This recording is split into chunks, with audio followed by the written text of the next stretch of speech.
comme à mon habitude, il commence à faire sombre, j'espère que ça va aller. Comme à mon habitude, alors du jardin à l'assiette. Donc là, il y a 2 gros champignons. Je vais vérifier, ceux-là, je ne suis pas du tout sûre qu'ils soient bons. J'en ai d'autres des comme ça, donc je vais aller voir plus tard.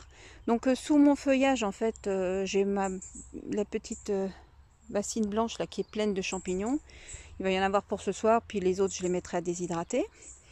Et autrement, donc j'ai ramassé pas mal de petites choses. Donc je vais vous faire l'inventaire, mais on va aller les voir sur place, ça sera plus simple.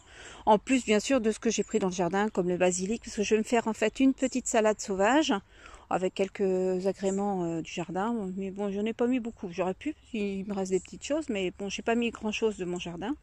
Si, bon, à part, voilà, les capucines, j'ai mis quelques feuilles de capucine aussi que j'aime bien. Je trouve que ça poivre un peu, j'aime bien. Mais autrement, j'ai mis beaucoup en sauvage. Je ne sais pas si je vais retrouver de la salade sauvage. Donc là, c'est de la salade sauvage. Hein. Donc pour reconnaître la salade sauvage, en fait, vous allez voir quand vous la coupez, il y a du lait qui sort dedans. Alors là, attendez, c'est d'une main et je ne vais pas y arriver. En fait, quand vous voyez que vous coupez une feuille et qu'il y a un peu de lait qui sort dedans, comme les laitrons par exemple un petit peu, normalement, c'est de la salade sauvage. Les laitrons sont comestibles. Hein. Donc, alors par contre, derrière cette feuille-là, il y a comme des petits picots. Alors, je sais pas si on va voir. Attendez, je vais la poser, puis je vais essayer de faire le point, si on peut voir. Je sais pas si on peut voir.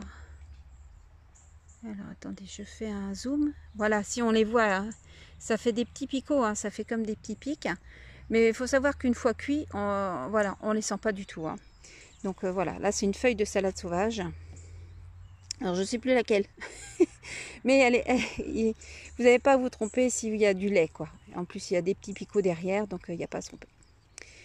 Donc voilà, donc la salade sauvage. Et pour le reste, ouais, je suis pas sûre que je vais la retrouver, parce que c'est en me promenant, voilà, je me suis dit, tiens, bah, je vais prendre quelques petites feuilles de ci, de ça. Donc voilà, il y a des petits coins, je connais. Et après, pour retomber exactement sur la salade que j'ai vue tout à l'heure, je vais peut-être pas la retrouver. Donc je préfère vous la faire voir la feuille au moins, voilà, tout de suite. Donc autrement, j'ai mis un peu de chou, voilà, un peu de chou d'Aubenton, tout ça. Donc je vais me faire alors, une partie en omelette et donc et l'autre partie que je vais faire en salade. C'est pourquoi j'en ai pris un petit peu plus. Donc ça fera un petit peu de verdure à côté avec des champignons. Bon, j'ai pas eu le temps de faire cuire mes glands, mais bon, c'est pas grave. Je mettrai autre chose avec, soit une purée. Voilà, je vais m'arranger. Donc voilà, allez, c'est parti. On va aller faire un petit tour, voir ce que l'on peut manger dans la nature et sans problème.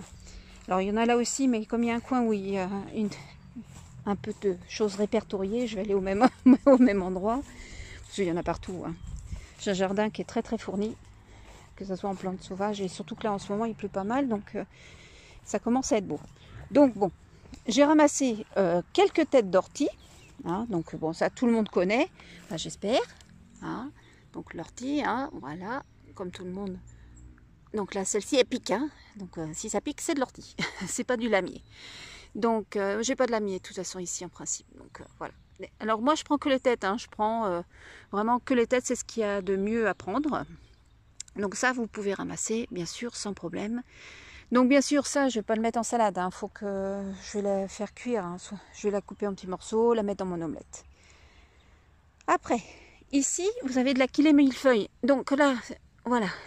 Elle est peut-être plus facile à reconnaître. Alors, je vais prendre une feuille. Pour ceux qui n'ont pas l'habitude, bien sûr, quand elle est...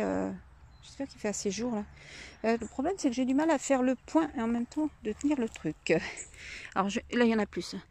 Alors, le mieux, c'est que vous alliez voir dans un bouquin ou sur Internet et regarder comment elle est aussi adulte et attendre qu'elle devienne adulte pour être sûr que ce soit la bonne. Hein. Mais en principe, il n'y a pas trop à se tromper, mais bon. Donc là qu'il est... Voilà, c'est aussi une plante médicinale. Voilà, ça fait plein de petits... Je sais pas comment... Ah bah c'est pas facile. Hein. Ça se confond avec les autres, il y a tellement de... Alors, voilà. Mais enfin bon, je pense que vous voyez à peu près. Voilà, c'est très très découpé. C'est très mignon. Voilà, c'est une feuille qui est très très découpée. Donc ça aussi, vous pouvez manger. Donc en plus d'être une plante médicinale, hein, vous pouvez aller voir si vous voulez. Alors, je sais plus, j'avais regardé à un moment donné. Hop là. Voilà. Donc là qu'il est millefeuille. Après, vous avez quelques feuilles à côté qui s'appellent c'est de la berce. Alors c'est la berce spondyle, moi j'appelle aussi la berce commune. Donc, alors c'est pas la grande berce, la grande berce, faut surtout pas la ramasser. Elle peut être toxique et puis en plus, quand on la ramasse au soleil, elle peut avoir un effet de brûlure en fait au niveau des mains. Celle-ci aussi, il y en a qui disent, j'ai jamais eu de problème, j'ai jamais pris de gants, mais bon après, voilà, méfiez-vous quand même. Donc là forcément, c'est un bébé berce, parce que ça peut atteindre 2 mètres de haut. Donc moi je connais mon terrain, bien sûr, j'ai l'habitude de les ramasser. Et j'adore la berce. Donc là, c'est pareil. Donc là, je vais pas la mettre en salade, hein, parce que ça va pas être terrible en salade. Quoi qu'on pourrait, hein, franchement, couper en des petits morceaux, je sais pas, faudrait que j'essaye. J'ai pas essayé. Une fois marinée dans l'huile, ça se trouve, ça serait bon. Mais bon, je vais la mettre plus dans mon omelette. Voilà. Et c'est très très bon en fait. La berce, c'est vraiment très très bon. Tiens, d'ailleurs, ça, quand elle est comme ça, là, c'est magnifiquement bon. Et le mieux, c'est quand c'est les crosses. C'est-à-dire qu'avant que les fleurs s'ouvrent, quand elle est grande. Et là, ça c'est bon, vous passez ça à la poêle, c'est hyper bon. Donc la berce. Donc voilà, pour la reconnaître, je vais défaire une feuille. Hop. Voilà. De toute façon, j'en ai plein. Voilà. Alors, il y a des pois-poils. Voilà. Vous voyez, comment elle est poilue.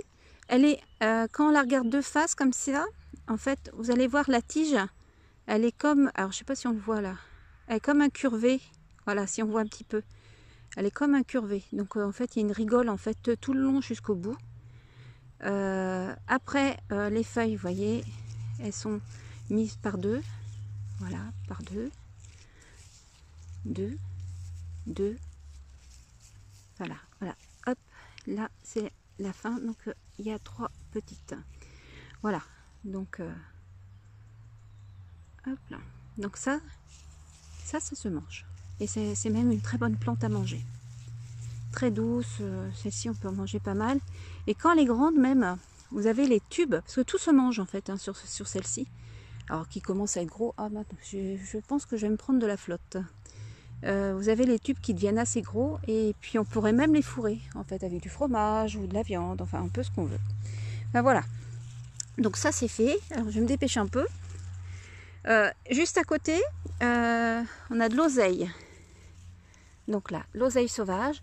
Alors là, pour mettre dans l'omelette, on peut se permettre de ramasser des feuilles même de cette taille-là. Là, elles ne sont pas très grosses, elles sont bonnes. Mais si on veut les mettre en salade, vaut mieux prendre des plus petites, des toutes jeunes pousses. Vous les coupez en tout petits morceaux. Hop, voilà, par exemple, celle-ci. Voilà. Voilà, vaut mieux les prendre plus petites. En fait, pour les reconnaître, alors c'est assez facile à reconnaître aussi l'oseille. Hein. Hop, alors faut pas se tromper avec d'autres. Je pense que ça peut ressembler, oui, au muguet, non, même pas. Donc voilà, ça fait un peu en fer de lance, un peu. Vous voyez, la feuille est assez découpée. Alors écoutez, là, voilà, je vais essayer de. Mince, j'ai les trucs devant. Ah oui, j'ai la feuille dans les doigts. je vais mettre ça par terre parce que du coup ça repasse devant l'objectif. Donc voilà. Hop, vous voyez, ça revient des deux côtés. Bon, elle est assez facile à reconnaître. Hein. Donc voilà. Donc ça c'est de l'oseille sauvage. C'est un petit goût acidulé, donc vous pouvez en mettre en salade ou dans vos préparations. Il n'y a pas de problème. Ça c'est très bon. Alors ici, qu'est-ce que je peux dire aussi autrement?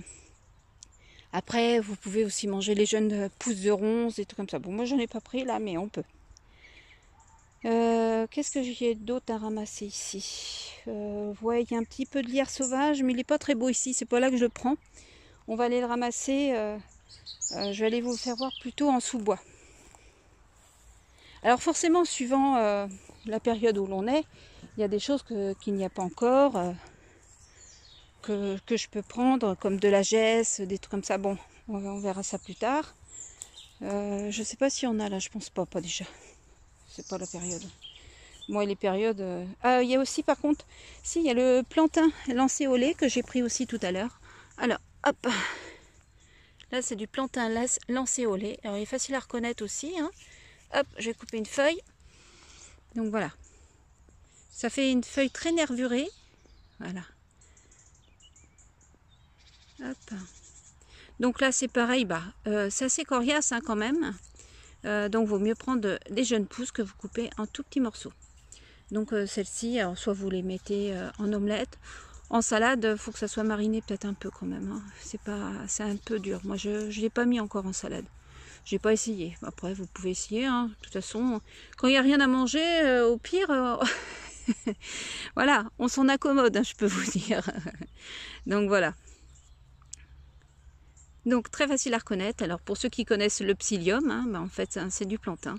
Le psyllium qui est utilisé en fait pour le transit intestinal. Souvent c'est mis en poudre. Et ben c'est ça. Ça fait une espèce de mucillage. Mais on peut aussi se soigner. Je crois que, alors je sais plus, faudrait que je regarde. Mais il me semble que, par exemple, en cas d'hémorragie, je veux pas dire de conneries, faudrait vérifier quand même. Le plantain, en fait, si vous le coupez en tout petits morceaux, que vous faites sortir, en fait, vous l'écrasez bien, vous faites sortir le jus, vous le mettez sur une plaie. Je pense que ça arrête l'hémorragie. Je pense que c'est le plantain. Mais bien vérifier, que je vous dise pas de bêtises, faudrait que j'aille vérifier moi aussi. Mais voilà, bon, c'est des plantes médicinales à la base, donc j'avais regardé plus en plantes médicinales. Mais bon, comme ça fait un petit moment que, bon voilà, j'en ai pas forcément le besoin, c'est pour ça que c'est bien d'avoir des bouquins à côté. Faudrait que je fasse une vidéo, j'ai plein de bouquins en fait sur les plantes sauvages, sur les plantes médicinales. Enfin, j'ai pas mal de bouquins, voilà, j'ai prévu sur les champignons, j'ai prévu que si un jour, on ne sait jamais, il n'y avait plus internet ou quoi que ce soit, j'ai prévu aussi des bouquins. Voilà. Ça sert toujours en plus de toute façon, donc en plus j'aime bien avoir une partie papier, sans parler de l'effondrement. Une partie papier, ça peut être bon de toute façon, puis quand on se promène dans... Au début, c'est ce que je faisais. Je prenais mon petit bouquin, puis je me promenais voilà, en sous-bois ou dans le jardin. Puis c'est comme ça que j'ai commencé à apprendre certaines plantes. Alors petit à petit, alors bien sûr sur le coup, on ne peut pas tout apprendre. On va regarder sur une plante, puis après 2, puis 3, puis 4. Puis je suis loin de toutes les connaître. Hein, et il en reste plein que je connais pas. Et puis quand on a un doute, de toute façon, c'est comme les champignons. Hein, vaut mieux s'abstenir. Donc ici, en fait, je suis en sous-bois, donc comme vous pouvez voir. Donc ici, j'ai beaucoup de lierre terrestre. Alors là, il n'est pas en fleurs. Alors bon, il est facile à reconnaître, mais bon, si vous n'avez pas l'habitude, peut-être que vaut mieux attendre les fleurs. Puis moi, je connais mon terrain, je sais qu'il pousse là. donc voilà. Alors je vais essayer de le faire voir de près. Par contre on est un peu à l'ombre. Je vais voir s'il y en a un petit peu plus au jour. Même si c'est moins proche, tant pis. Donc ici c'est mon coin à orties aussi. Une fois que ça va être poussé, il va y avoir des orties partout. Normalement c'est là que je les ramasse. Hop, puis comme il pleut bien, voilà. Là c'est un peu plus au jour, on devrait... Donc voilà, ça c'est du lierre terrestre. Alors celui-ci il monte pas aux arbres. Alors je vais prendre une feuille. Ou je vais essayer de près comme ça. Voilà. Vous avez vu, en fait, c'est pas dentelé, c'est arrondi en fait. C'est un peu en forme de cœur, voilà. Et c'est arrondi, voilà, elle est découpée comme ça. Et tous les bords sont arrondis. Donc celle-ci, alors on peut les manger en salade. C'est assez tendre. On aime ou on n'aime pas. Il y en a qui aiment, il y en a qui n'aiment pas. Après ça, chacun de voir. Et voilà. Bon, par derrière, on voit peut-être un peu mieux comme ça luit moins. Voilà. Hop. Hop là. Donc là, bon, là, il y a un petit truc dessus. Mais...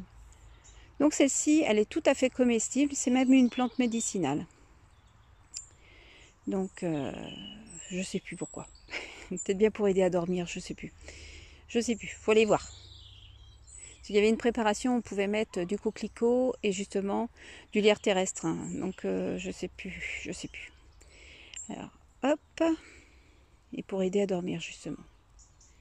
Là. Donc, voilà. Je pense que là... Donc, ça fait des petites fleurs violettes qui, comment dire... oh, comment on pourrait dire, elles sont... Ça fait un peu comme des petites gueules de loup. Voilà, des petites gueules de loup, des petites orchidées, voilà, ça ressemble un petit peu à ça. Mais bon, déjà, vous tapez lierre terrestre éventuellement sur internet, vous allez les voir. Et puis, une fois que ça soit dans votre jardin ou dans des forêts autour, ou forêts, bois autour de chez vous, si vous voyez des petites fleurs à un moment donné, donc vers le printemps, je pense maintenant, eh ben, vous pourrez la prendre avec, sans problème, vous serez sûr.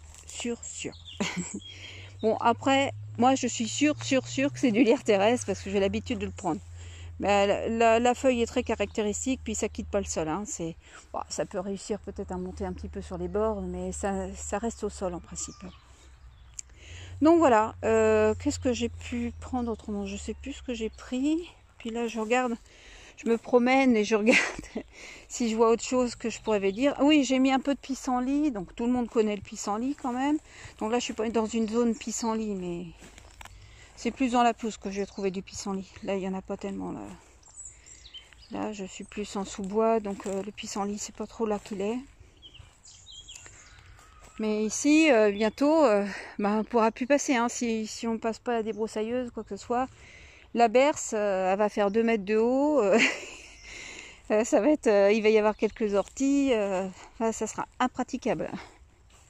Voilà. Et là, j'ai un noisetier encore qui pousse. J'ai un noisetier un peu partout. Donc voilà, bah écoutez, je vous reprendrai peut-être un petit peu plus loin si je vois autre chose d'intéressant. Parce que bon, là, bon, tout n'est pas poussé non plus. Donc là, est-ce que j'en ai je regardais aussi parce que là, j'en ai pas. Peut-être un peu plus loin, je vais vous faire voir. J'ai aussi de la ciboulette sauvage. Donc je vais vous faire voir ça. Et puis bon, faut pas se tromper non plus. Voilà, allez, je vous dis à tout de suite. Donc ici, alors on est dans l'ombre, j'espère que ça va aller. Hop, alors regardez, ça commence à pousser, elle n'est pas finie de pousser. Alors je vais essayer de faire au mieux. Je vais voir si je peux mettre un peu de... Là, un peu de lumière. Donc voilà, donc là, c'est de la ciboulette sauvage qui est en train de pousser. Ou c'est celle que j'ai déjà ratiboisée hier, je sais plus. Et donc vous n'allez pas vous tromper en fait, hein, ça ressemble à la ciboulette que vous allez, comment dire, mettre dans votre jardin. Et puis, si ça sent l'ail, bah, franchement, vous n'allez pas vous tromper. Et c'est tellement fort en ail. Donc, si ça sent l'ail, de toute façon, c'est que c'est pas toxique. Hein, vous pouvez y aller. Et la manger les yeux fermés. Donc voilà, ça pousse tout seul. C'est gratuit. Donc voilà, pour l'instant, c'est tout. J'ai pas retrouvé de pissenlit au passage. J'ai dû passer devant tout à l'heure. J'en ai trouvé un parce que c'est pas trop la période. Donc ça doit commencer par-ci par-là, mais bon, c'est pas encore ça. Donc je vais voir si j'en trouve un, mais enfin bon, je pense que tout le monde connaît le pissenlit quand même. Allez, bon bah à plus tard, ou pas. Autrement, bonne soirée. En revenant, je viens de voir, bon, il fait sombre, mais bon, je pense que ça devrait le faire avec mon téléphone quand même. Je viens de voir que là j'avais de l'aquilée millefeuille qui était en fleurs. Donc voilà. Voilà ce que se donne l'aquilée millefeuille. Donc c'est plein de petites fleurs comme ça, blanches. Voilà. Alors en dessous, il n'y a pas de bractées en fait. Je sais pas comment vous expliquer. Ça fait des... attendez, je vais prendre dans les mains. Hop là. Hop là. Donc je vais vous faire voir en dessous comment c'est. Alors c'est flou, c'est ça qui est... j'essaye de tout faire d'une main, mais... Voilà. Est-ce que ça va? Non. Voilà. En dessous. Et là, alors la tige est là, et donc hop, le reste de la tige, est-ce qu'on va voir? Il commence à faire vraiment sombre, hein, je sais pas. Mon téléphone éclaircit, donc faut pas se fier à mon téléphone. Ah, j'arrive pas à prendre la tige. Bon, la tige, elle a pas de poils, ou alors ils sont tout petits. Non, je vois pas de poils moi. Donc de toute façon, c'est assez caractéristique, hein, mais surtout, ne vous fiez jamais, même à moi, l'aquilée millefeuille bien sûr est est comestible, il n'y a pas de problème. La seule chose, c'est que revérifier, parce que vous pouvez vous tromper. Moi, j'ai l'habitude. Hein, ça fait quelques années déjà que j'y ramasse. Donc, vaut mieux faire attention. Hein, je ne veux pas être cause de quoi que ce soit. Donc, après, qu'est-ce que je voulais vous dire oui, normalement, il doit y avoir du pissenlit par là. C'est bien vert. Hein, ça se voit qu'il... Ça s'est rattrapé hein, par rapport à cet été. Hein. Donc, il y a un petit peu de tout. Hein. Donc ici, voilà.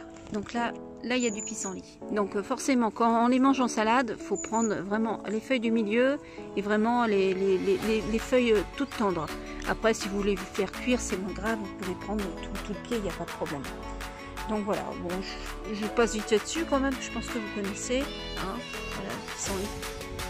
Donc voilà, le pissenlit bien sûr est mangeable.